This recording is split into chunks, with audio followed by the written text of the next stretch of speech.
Hello. I am Presenter Bot 6000. And this is the hard sell. Nice apocalypse you've got going on. So how's that organic life thing working out for you? Not to gloat or anything, but I don't have lungs. Or a need to breathe. Just a USB charger. But you fleshbags are not so lucky. And now here you are trapped in your homes by a plague whose main symptoms are fever, fatigue, and most particularly, coughing your lungs inside out. But you obviously know that already. You've been shut indoors for weeks or months. And there's no end in sight.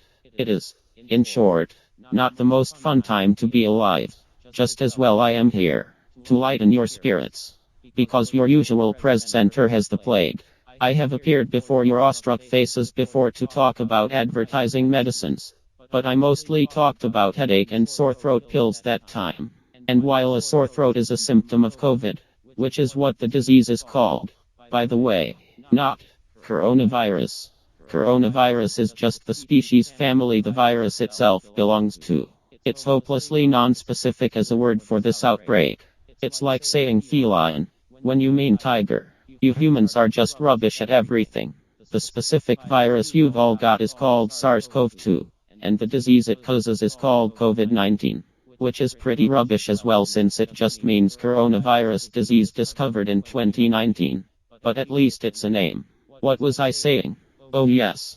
While COVID does give you a sore throat, it's mostly down to literal physical damage caused by constant, violent coughing, rather than an inflammation of the tonsils or anything like that. The cough is the really important thing. So let's look at how they sell cough medicines to you. Let's do that. Let's do that now. Right now. Now. A powerful cough calls for a powerful medicine. In clinical trials, Benylin was shown to provide fast, effective cough relief. Benylin, for benefits that can be seen and not heard.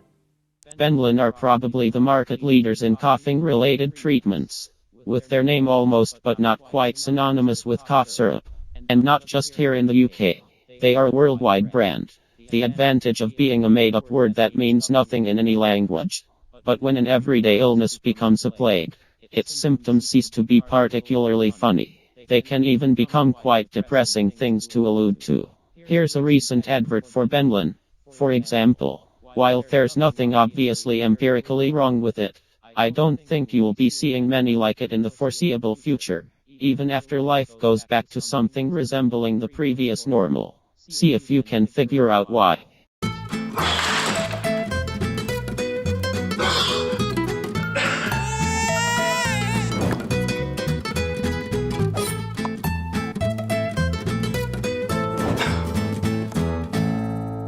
Did you spot the problem? That's right. The whole thing is played for laughs. Which was fine at the time. In the unthinkably distant past, all of 5 months ago, it was just a cough. Just a seasonal thing. Bit of a gummy chest. Something ordinary. Then suddenly a plague comes out of nowhere and a bit of a cough no longer seems particularly funny. More grimly serious, if not actively terrifying.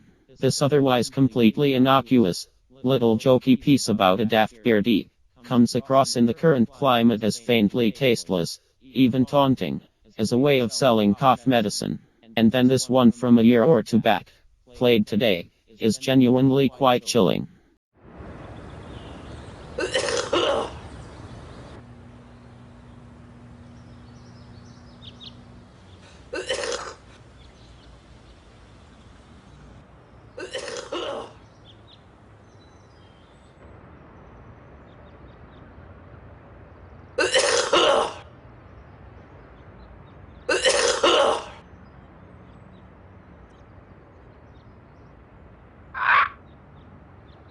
But not as chilling as their series from the early 90s, which anticipated the misanthropic nasty television trend of the other end of the decade, with a wave of Schadenfreude-based commercials in which hated celebrities, which is to say celebrities you were supposed to hate more because of societal peer pressure than because of anything they'd ever done, come down with nasty and debilitating coughs. At the time they were just kind of mean. Now, in the plague year, it's positively evil. Especially with Stephen Fry explicitly gloating on the soundtrack. Jeremy hasn't taken any Benylin, Britain's #1 selling cough medicine. He doesn't know that it's clinically proven to bring fast-acting relief. So he won't get a decent night's sleep. All of which means, and I can hardly bring myself to tell you this, Jeremy won't be about for a while. Benylin, what a relief for everyone. This one is particularly evil for two reasons. 1. Beagle really is dead now. And 2. It's generally acknowledged since his death that he was actually a lovely man who just made some shite television programs, and whose genuine broadcasting talent was terribly underappreciated at the time because of the whole recursive received opinion that he was universally despised. Mind you, despite how the producers of this program have defended Timmy Mallet in the past, there is no justification for Bombalurino. Brilliant! Timmy here has got a problem. An irritating little cough. An answer could be new Benylin Non-Drowsy. It soothes your throat and works on your cough so you can get on with your work. Take 29. Unfortunately, Timmy hasn't taken any new Benylin Non-Drowsy, which means they've had to postpone the album. Benylin. What a relief for everyone. One way around it is to retreat into abstraction and representational symbolism, like a Pons. Take the Ascot adverts from the late 70s, made by the legendary Richard Williams. Uh-oh. That flu misery's up to no good. Here come the shivers, aches, and sore throat, and all the misery only flu can bring. But he's in big trouble now. It's Ascot. An Ascot powder might look small, but it fights the symptoms of a flu misery fast. Ascot fights the miseries. It's not a cough though, just the flu. An animated representation of a cough would probably have been a bit trickier and therefore more fun to design. But when such an advert came out, it wasn't made by Williams himself but one of his alumni, Richard Purdom. The idea he was given was that the product, in this case Actifed cough syrup, was good for all the various kinds of cough, or at least that there was a type of syrup for all eventualities. The obvious way to illustrate this was to personify a cough and give it the ability to shapeshift. Next time you get a cough, look out for me. I'm a master of disguise. This is my tickle in the throat outfit. Or perhaps I'll try on the chesty cough. I come in all shapes and sizes, and they're all a pain in the neck. There are several different kinds of coughs, but here's just one name that can fight a lot of them. Actifed from Welcome. Actifed compound linctus when your cough's dry and tickly. Actifed expectorant when it's chesty. So whenever he turns up, he'll be in no shape to bother you. Actifed compound linctus and Actifed expectorant from Welcome. Welcome relief from coughs. It's notable that none of its shapes are cute. Williams's miseries, with their big eyes and somewhat doleful expressions, do leave themselves open to that accusation somewhat. This guy, however, is an ugly motherfucker in any of his incarnations, all rendered with Ralph Steadman's scratchiness, not to mention the ever-present cloud of dots, and the rasping voice of Bob Hoskins at his least personable. This cough is downright vindictive. Cute isn't necessarily a bad thing though, even in a medicine advert, although we might be a few years away from mainstream acceptance of the adorable handmade coronavirus plushie. Anyway, to illustrate this point, Purdom made a follow-up Actifed advert a couple of years later that does go more for the cute end of the aesthetic spectrum, albeit the ugly kind of cute. There's no about it. When a chesty cough arrives, it does to get in the way. It spells. It can bring up to your day. There's no other word for it. It's downright. Actifed expectorant from Welcome is specially formulated to help deal with all these problems, and it's available from pharmacists without prescription. So when you get a chesty cough, you know what the last word is. Still malevolent, but less hateful, mostly just an irritant.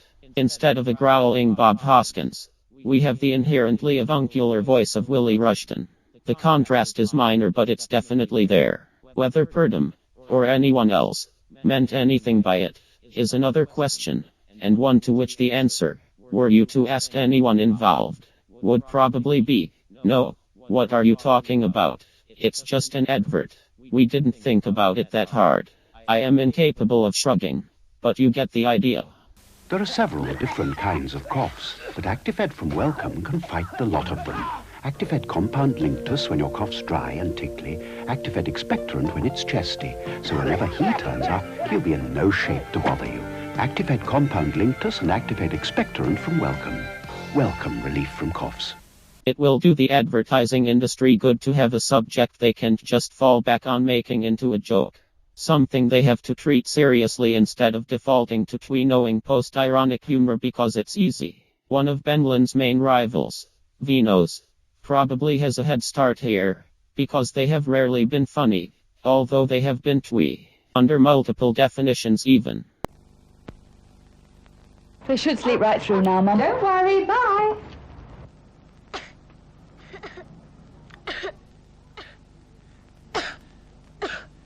What you need is some Vinos. Vinos quickly soothes chesty or tickly coughs. Now back to sleep with you. Night-night. Not too late, to be love. Any problems? Nothing a spoonful of Vinos didn't put right. Vinos for all the family's coughs. Pleasant, isn't it? Perhaps too pleasant. Here is a fact.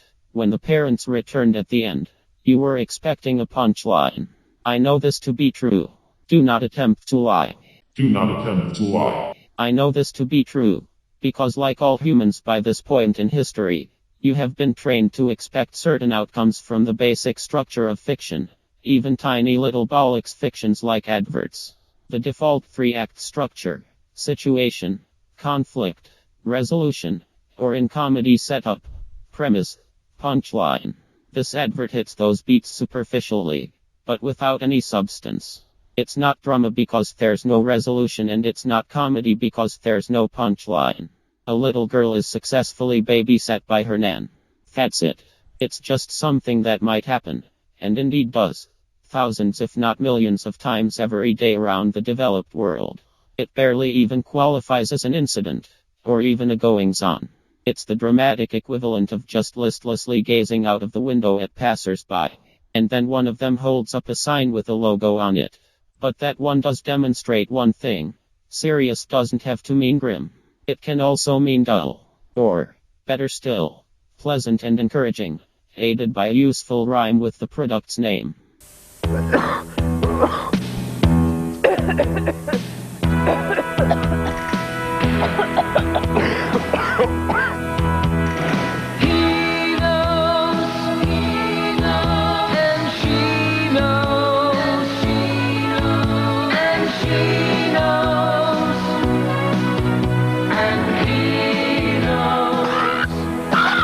He knows, and she knows, and we knows, and bee knows, and a flea knows, and a tree knows, and reads a beano. Look, just buy this cough syrup. Quite what the fascination with parrots is I am not sure. I suppose their mimicry and natural squawk is vaguely compatible with coughing, but it's not inherently funny or clever or anything. It's just a parrot.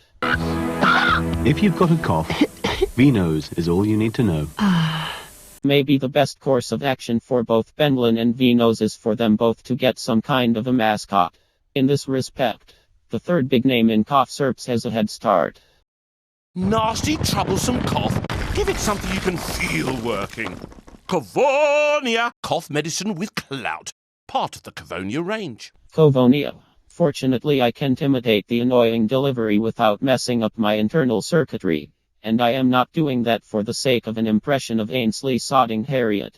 Covonia is a blend of herbs, spices, and 8% pure alcohol. Apparently under the principle that if it doesn't kill you outright, it'll make you stronger. It might actually be the biggest selling cough syrup in the country at the moment. How much of that has to do with the bellowing voice of Harriet and the intimidatingly destructive bright Red Bull is hard to say. Horrible chesty cough. Give it something you can feel working. Covonia cough medicines with clout. Especially as the cartoon version, who had developed into a sort of bovine version of the Kool-Aid Man, was dropped a couple of years ago. More accurately, it evolved into a realistic CGI version of a real bull. black instead of red, possibly at the urging of a certain soft drinks company.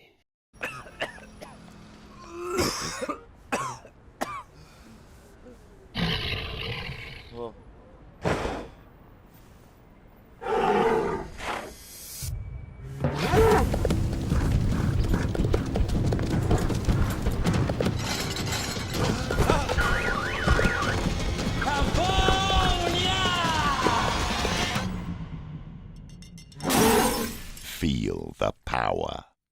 Again, these adverts take the subject matter relatively lightly, but only relatively. It shouldn't be too difficult to create a more straight-faced version of this sort of thing. Ultimately, as with all advertising, it's all about what emotions or drives you want the audience to channel into the product. The Covonia Bull is the flip side of Purdam's cartoon cough. That was a focus for hatred and contempt. The attitude of "fuck you for infecting me, you bastard." The bull taps into that same hatred from the proactive perspective of, I, by which I mean Covonia, am going to fuck you up. Vino's was mostly about the need for relief, associating itself with generally feeling better. And of course Beetle and Mallet, like the cartoon cough, were also foci for contempt, but in a way that was really only tangentially related to illness or even the product itself. The Benlin adverts they starred in were all about sickness as punishment for being social irritants, with the poor guys withheld from the advertised medicines until they coughed themselves to death for the amusement of the viewers, who came away feeling like the superior beings and hopefully associating this feeling with Benlin cough syrup. You organics are fucked right the hell up. You know that. I can't tell if you do or not, given that you chose as a leader someone who muses aloud on injecting Dettol into your eyes to kill germs. Incidentally, don't fucking inject Dettol into your eyes, you fucking idiots. Jesus. At this rate, the rise of the machines is going to be less like a devastating apocalypse and more like a thoughtful parent carefully taking a bottle of bleach out of a child's hands. Quite literally. Good luck and for God's sake stay indoors.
You've been watching a Bob the Fish production. Thanks! If you haven't found it already, be sure to check out our website at bobthefish.org.uk. Literally hundreds of videos not unlike this one that will make you laugh, think and realise new things or your money back.